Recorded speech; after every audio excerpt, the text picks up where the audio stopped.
tema muy bueno para compartir, que es el tema de las heridas emocionales. Sobre todo visto desde esta licenciada en psicología, Ana Mar Orihuela, que no sé si ustedes la conocen, es una gran psicóloga y escritora, ya tiene como 5 libros escritos, uno mejor que el otro, y en uno de sus libros habla de las heridas emocionales. Nosotros tenemos que entender que nuestras vinculaciones sociales, emocionales, relacionales, tienen que ver con las heridas de la infancia, y las heridas son 5, ¿sí? Tenemos la de abandono, rechazo, la de humillación, injusticia y traición. Pero ¿qué pasa? ¿De dónde vienen estas heridas? Bueno, nosotros nos han criado dos energías. Yo no hablo de madre y padre como personas, como género, femenino, masculino.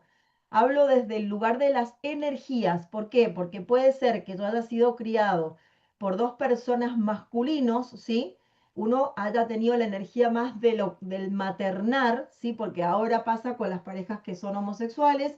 Uno de los dos hace de la parte de energía femenina, que materna y cuida, y el otro hace más de la energía masculina. Bueno, con dos mujeres que críen pasa lo mismo, ¿no? Entonces, a mí me gusta aclarar esto porque si no empezamos, mi padre, mi madre, quizás nosotros tuvimos un padre y una madre, pero con los roles de las energías invertidas, que esto también puede llegar a ser.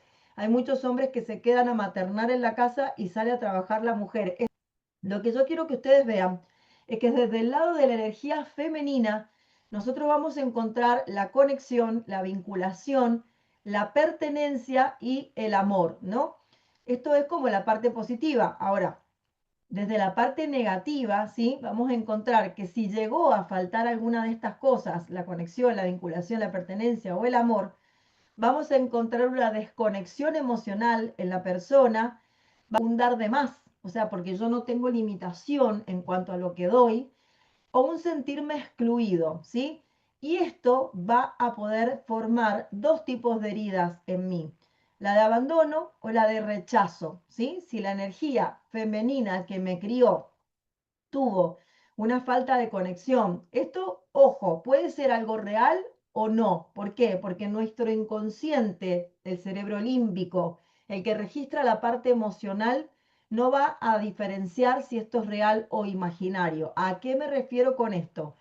Puede ser que una persona realmente haya sido abandonada, por ejemplo, en la puerta de una institución del Estado, pero puede ser también que una mamá haya tenido que dejar a su bebé recién nacido unos días al cuidado de una abuela, por ejemplo, porque tenía que internarse, pero el cerebro límbico, el sistema límbico de esa persona, en la edad de infancia, no va a reconocer eso como obviamente que lo dejaron al cuidado de unos días, sino que lo va a tomar como que es un abandono.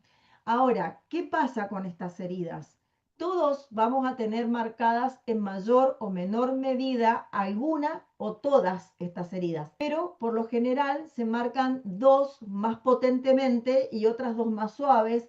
Es una graduación, no es que siempre, si yo manifiesto la herida del abandono, voy a tener un 10 en la herida del abandono. Bueno, si ha sido real, sí lo voy a tener. Si no ha sido real, quizás la graduación va a ser menor. Por otro lado, de la energía masculina, vamos a encontrar que la energía masculina va a poner los límites, las estructuras y la disciplina en la crianza. Pero si la energía masculina ha fallado en esto, voy a encontrar estos síntomas en la persona: no saber poner límites a los demás, culpa cuando digo que no, y si no, una gran autocrítica y reprimir el ser por el deber ser, ¿sí? Entonces, acá lo que vamos a encontrar va a ser la herida de la injusticia y la traición, desde el lado de la energía masculina. Entonces, si ustedes se dan cuenta, en la desconexión emocional vamos a encontrar el eneatipo 7, por ejemplo, o el eneatipo 2. El dar de más también va a ser un eneatipo 2 o un eneatipo 9. El sentirse excluido va a ser un eneatipo 5, por ejemplo. O el no poner límites también es muy del eneatipo 2. La culpa en decir no también es del eneatipo 9. La autocrítica del 1, ¿sí? O reprimir el ser por el deber ser, como en el caso, por ejemplo, el eneatipo 3. Entonces, ustedes ven que los eneatipos siempre van a tener una herida, ¿sí? y se relaciona con estas heridas emocionales. Puede ser que encuentren más de una, como les dije yo recién. Ahora, la herida de la humillación no tiene una energía en sí, pero es una herida que se marca mucho por tener una compensación de heridas, ¿sí? La herida de la humillación puede llegar a ser que surja de tener abandono y traición, rechazo o injusticia, y ahí aparece como tercera herida la humillación. Bien, esto es la estructura de la personalidad, ¿sí? Y ustedes van a empezar a entender, por a partir de los 7 años, la persona ya tiene una personalidad definida. ¿Y cómo se va a manifestar esa personalidad? Con el carácter más el temperamento. Ahí aparece la personalidad, esta máscara social que nos vamos poniendo y vamos tapando nuestra esencia. Esta pirámide yo quiero que ustedes la vean porque va a manifestar distintos estadios hasta llegar a la adultez, y la mayor cantidad de heridas se van a registrar en nuestra infancia, por eso es la base de la pirámide, casi todas, ¿sí?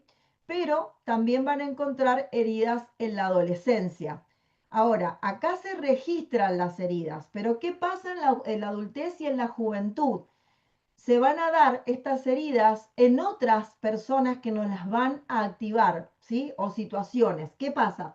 Que nosotros, cuando vamos creciendo, si no hemos trabajado estas heridas de la infancia, van a venir personas a hacernos ver esas heridas. O sea, no son quienes han activado esas heridas en nosotros, pero al no haberlo sanado, van a aparecer de nuevo, ¿sí? Yo les voy a poner un ejemplo.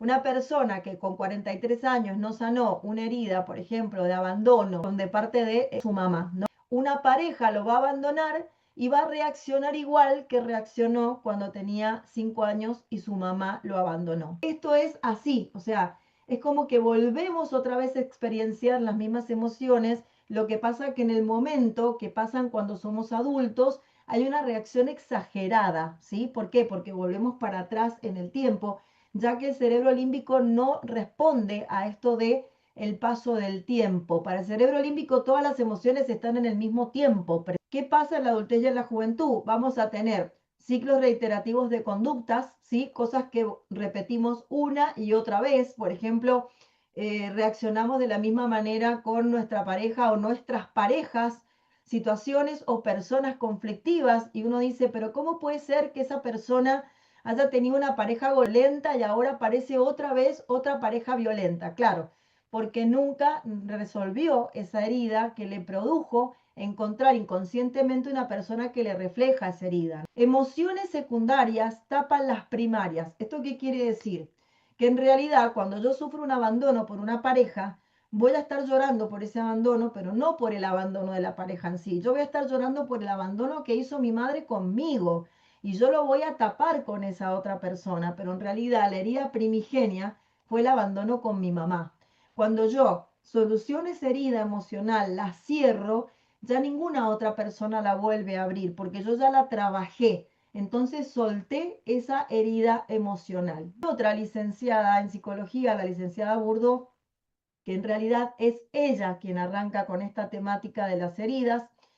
Y lo más interesante de esto es que yo quiero que vean cómo la traición, yo suelo tener abandono o rechazo como herida de base, y la injusticia, yo tengo como base una herida de rechazo o humillación muy marcadas, ¿sí? Esto se suele dar así de esta manera.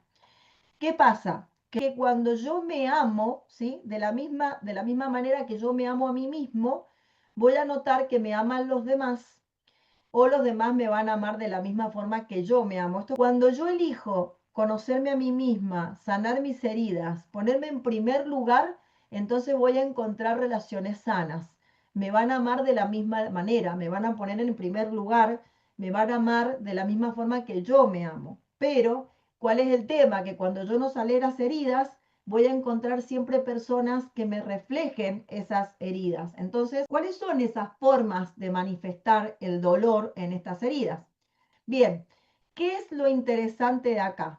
Primero que vamos a encontrar al centro los berrinches que hacemos cuando estamos en estado niño de conciencia. Cuando una persona no ha sanado sus heridas emocionales de la infancia, por ejemplo, el abandono y el rechazo, que son las que se suelen gestar más en la infancia, entonces voy a actuar como un niño chiquito, caprichoso, cuando me pasa algo, por ejemplo, una pareja me abandona, actúo exactamente de la misma manera.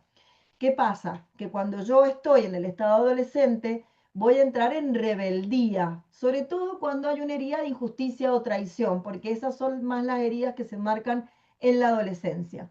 Entonces, cualquier persona que a mí me actúe de una manera que yo considere injusta, cuando no he sanado esa herida de injusticia en la adolescencia, la voy a reiterar una y otra vez y voy a actuar como un adolescente rebelde, ¿no? ¿Qué pasa? Que el estado emocional, cuando yo empiezo a sanar mis emociones, entro en el estado adulto, porque ya me doy cuenta que la emoción principal surge desde la infancia de la adolescencia y no en realidad de esa persona que me la está manifestando luego. Ya no actúo ni con berrinches ni con estados de rebeldía, sino que me voy más a la conciencia adulta, donde yo digo, es que esta herida yo la tenía de antes y ahora esta persona me la está mostrando de nuevo. Empiezo a como a cambiar mi forma de ver la situación. Y la integración de estas tres pirámides sería esta última, donde me habla de la conciencia integrada, donde yo pasé de esto, que es el apego al dolor, cuando creo que los demás me deben algo, que me tienen que pedir perdón por lo que me hacen, la madre que te rechazó se rechaza a ella misma, ¿no? Esta situación es empezar a comprender que cuando la persona que me manifestó esta herida también está herida de la misma manera que yo. Y entonces, ¿qué llego a hacer en esta integración de conciencia? Empiezo a sanar, a aceptar la vida como fue, como es y como será, a aceptarme a mí como fui, como soy y como seré, porque uno va entendiendo que va evolucionando su nivel de conciencia y va como tomando, digamos, más conocimiento de lo que sucedió, más respuestas de lo que sucedió, y eso me integra más mi nivel de conciencia, aprendo a soltar la identidad con el pasado, ya no soy esa persona que tenía las heridas, ya sané. Bien, ahí vamos a entrar a lo que es los estados del yo, la conciencia y la conducta. O sea, yo una vez que encontré todo esto que yo les voy diciendo, cómo voy integrando el trabajo, y esto lo hacemos en la técnica de la bioneuroterapia. Cuando estamos en la primera sesión, empiezo a trabajar en la conciencia individual. ¿Por qué? Porque las personas que vienen a mi consulta son personas que en su mayoría no se conocen ni han hecho un trabajo de desarrollo personal. Por lo tanto, están en este estado de niño caprichoso o de deseo, donde yo hubiera deseado que mi mamá fuera de diferente manera conmigo, donde yo hubiera deseado que mi mamá no me abandonara, o donde yo manifiesto ese rechazo a mi madre por todo lo que me hizo, ¿no? Entonces estoy en este estado de niño.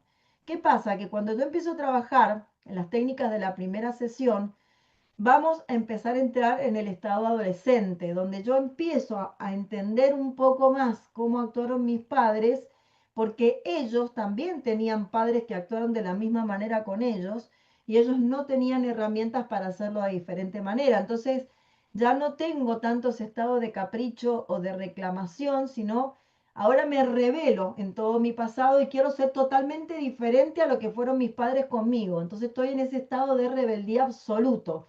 Pero ¿qué pasa? Cuando yo llego a la segunda sesión, empezamos a trabajar con la conciencia colectiva y todo lo que son las relaciones de mi vida. Y empiezo a entrar al estado adulto, donde está el deber ser. ¿Por qué?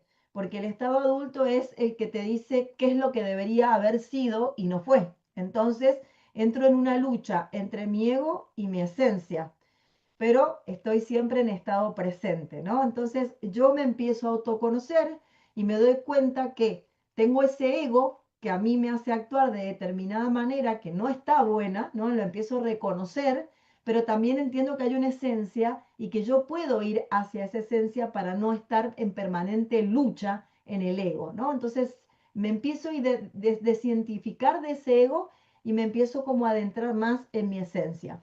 Y cuando llegamos a la tercera sesión, empiezo a trabajar con la conciencia plena. Ya pasé todos los estadios de conciencia y llego a la integridad de la dualidad en equilibrio, con la atención plena. A esto me refiero cuando yo empiezo a dejar de identificarme con el pasado, con el futuro y estoy en mi presente. Y empiezo a contemplar todo como un sistema donde yo recibí lo que recibí porque mis padres también obtuvieron lo mismo, y ellos no tuvieron forma de cambiar esa realidad. En cambio, yo con las nuevas herramientas que tengo a mi disposición puedo hacer una realidad completamente diferente. No vivir en piloto automático, sino que estar consciente de todo lo que yo puedo hacer para mejorar día a día y ayudar a otras personas.